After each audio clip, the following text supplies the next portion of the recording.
Hello guys, তোমরা সবাই কেমন আছো? আশা করি তোমরা সবাই খুব ভালো আছো আর আমিও খুব ভালো আছি। তো আজকে রাতে আমি রান্না করতে চলে আসলাম। তো আজকে রান্না করব এগ কারি। তো তোমরা দেখতে থাকো যে আমি রান্নাটা কেমন করে করি।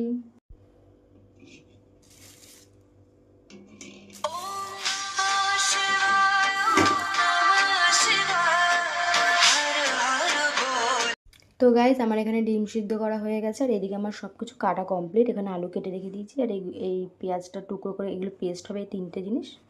ঠিক আছে, তো চলো। তো গাইস, আমার এখানে ডিম সিদ্ধ করা হয়ে গেছে আর এদিকে আমার সব কাটাও কমপ্লিট। এই যে সব আমার কাটা কমপ্লিট। তো এগুলো এখন আমি পেস্ট করে নেব। তো গাইস, আমি এখন ডিমগুলো ছুলবো। ঠিক আছে, তো একটা ছুলে রেখে দিয়েছি। তো আগে আমি আমার মেয়ের ডিমের ঝোলটা করবো, কারণ ও ঝাল খায় না। ওটাকে করে রেখে তারপরে আমাদেরটা করব। তো এখানে ডিমটাকে আমি ভেজে নিচ্ছি। ডিম ভাজা কমপ্লিট। কড়াইতে এখানে তেল দিয়ে দেবো। তেলটা গরম হয়ে গেছে, এবার আলুগুলো ভেজে নেবো।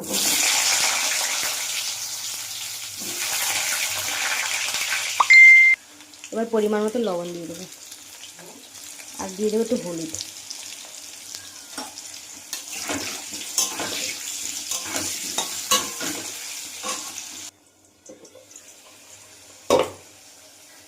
এবার আমি আলুগুলো তুলে নেব।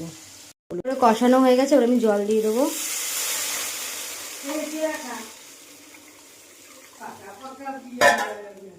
তো ঝোলটা ভালো করে ফুটলে আমি এই ডিমগুলো দিয়ে দেবো। ডিমটা দিয়ে আর একটু কিছুক্ষণ ফুটিয়ে তারপরে আমি গরম মশলাটা দিয়ে নামিয়ে দেবো। তো আজকের জন্য টাটা।